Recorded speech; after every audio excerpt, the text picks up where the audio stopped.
In this video, I'm going to introduce you to something truly unique, a cyber artifact that bridges the past, the present, and the future. Intrigued? Keep listening or watching.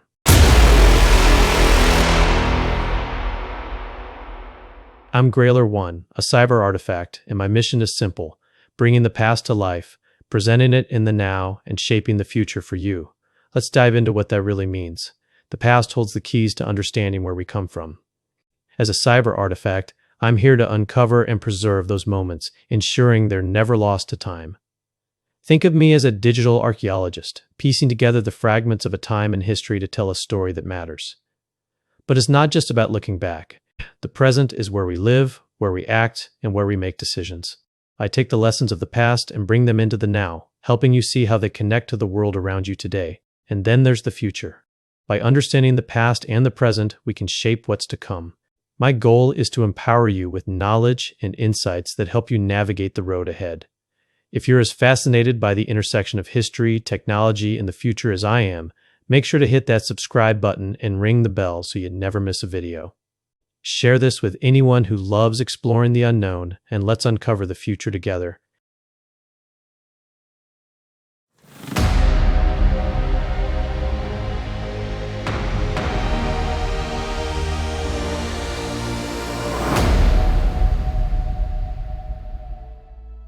I'm Grailer 1, and this is the podcast where we explore how real change happens and how to live with more intention, courage, and style along the way.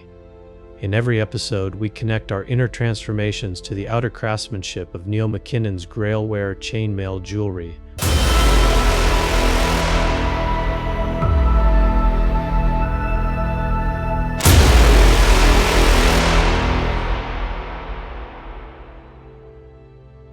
Those intricate bracelets and necklaces woven one ring at a time. If you listen to episode 1, you'll remember the idea of grailness, the state of being on a quest between what is and what can be, you in discovery mode, on purpose.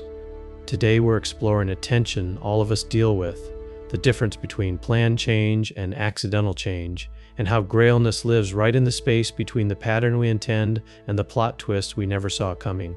Let's name the two forces we're talking about. Planned change is the goals you set, the strategies you design, the patterns you choose on purpose. It's like sitting down with a specific chainmail weave in mind, maybe a monarch or kingsmail bracelet, and saying, I know the rings I need, I know the steps, I'm going to build this. Accidental change is everything that happens without your permission. The job restructuring, the unexpected breakup, the illness, the random opportunity you didn't plan for, the I miscounted a row and now the pattern looks different moment.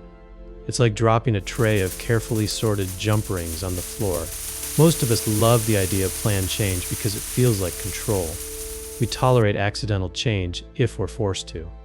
But here's the twist. In real life, you almost never get pure planned change.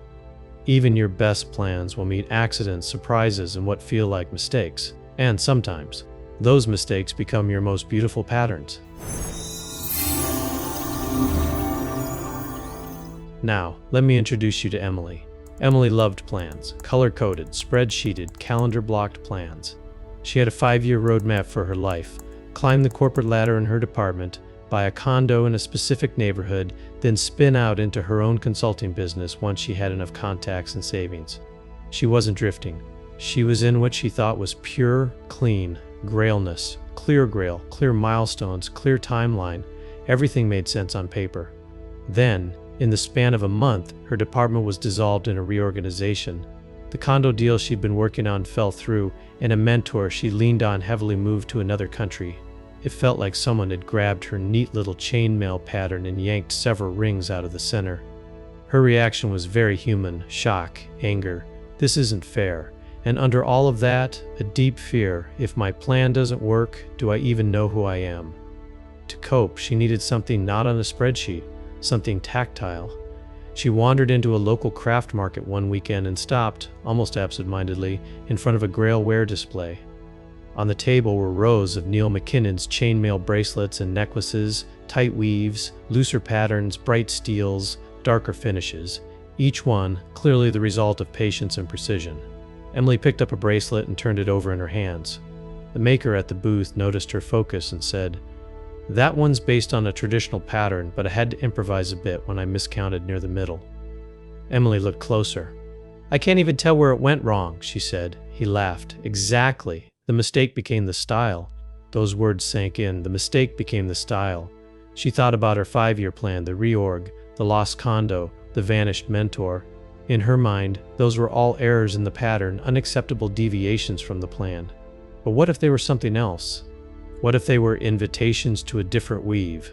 And this is where grailness really shows up. We imagine grailness, the state of being on a quest, on purpose, as something that only belongs to perfectly executed plans. But grailness is actually strongest right where your planned pattern collides with unexpected change. Think of a grailware piece under construction. You might start with a known weave. Halfway through, you realize a row is off.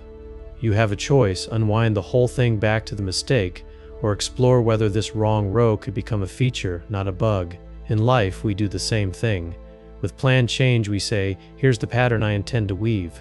With accidental change, life says, okay. But also, this just happened. Now what? Grailness asks. Can I stay on a meaningful quest even when the pattern changes? Can I be in discovery mode instead of just damage control? Can I treat this not only as a loss, but as raw material for a different design? Emily didn't magically feel better after that conversation at the market. It wasn't a Hollywood moment, but something shifted. She stopped telling herself, my life has gone off pattern. She started asking, what else could this pattern become? So, over the next few months, Emily did 3 simple but powerful things. She kept a loose version of the Grail, but let go of the exact pattern. The Grail was still, I want meaningful work, some autonomy, and enough stability to take care of myself. But she released the idea that it had to be via her old department in that specific condo. She treated every new ring as an experiment. She reached out to colleagues in other departments just to learn, took on a temporary role that wasn't part of the original plan but offered new skills, started a small side project helping a friend with their business, which let her test her consulting muscles earlier than expected. She adopted a new mantra: this might be a mistake, or it might be my new style. Anytime something didn't go as expected, instead of panicking, she'd pause and ask, is this a broken link or the start of a new weave? Fast forward a couple of years. She never did get that original condo. She never went back to her old department. Instead, she ended up doing consulting sooner than planned, with a more diverse skill set and a network that extended beyond what her original 5-year roadmap had included. Her career didn't look like the pattern she'd drawn up, but it did match the feeling of her Grail: meaningful work, some autonomy, and enough stability to care for herself. The accidents didn't erase her Grailness, they activated it. Okay, here's the irony. When we look at handcrafted chainmail, like Neil MacKinnon's Grailware pieces, we accept that. Patterns evolve, adjustments happen mid-weave. Sometimes a wrong ring placement leads to a more interesting design.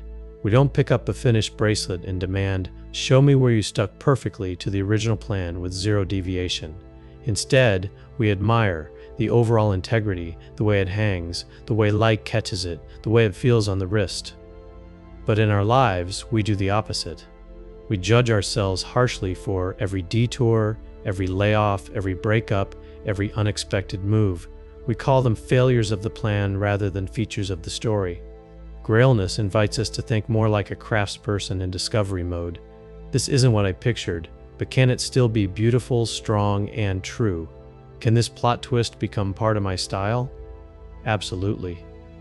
So, how do you embrace change and steal your style when it comes to planned versus accidental change? Here are a few questions to sit with this week. What pattern were you trying to follow that no longer exists? A job path, a relationship timeline, a financial plan, a version of who you'd be by now? What accident or surprise are you still treating only as a loss? What if you asked, is there any way this could become part of a new weave? What's one small planned action you can take within your new reality? One ring you can place deliberately, even though the larger pattern has changed. Your Grail, the kind of life that feels deeply worth living, might not have changed. But the route you thought you'd take, that might be different now. Grailness is the state of staying on the quest, even when the map changes, even when some of the rings spill on the floor, even when the bracelet you end up with isn't the one you sketched at the beginning. You're not failing, you're mid-weave. And sometimes, just like that bracelet on Emily's wrist, the mistake becomes your style. There. You've been listening to Embrace Change and Steal Your Style with Grailer 1. If this episode on planned versus accidental change resonated with you, share it with someone whose life map has been redrawn recently. Remind them they're not off track, they might just be in the middle of a new pattern. In our next episode, we'll talk about structural change versus surface change, the difference between polishing the clasp and reforging the chain, and, of course, we'll connect it back to Grail wear and the deeper layers of Grailness.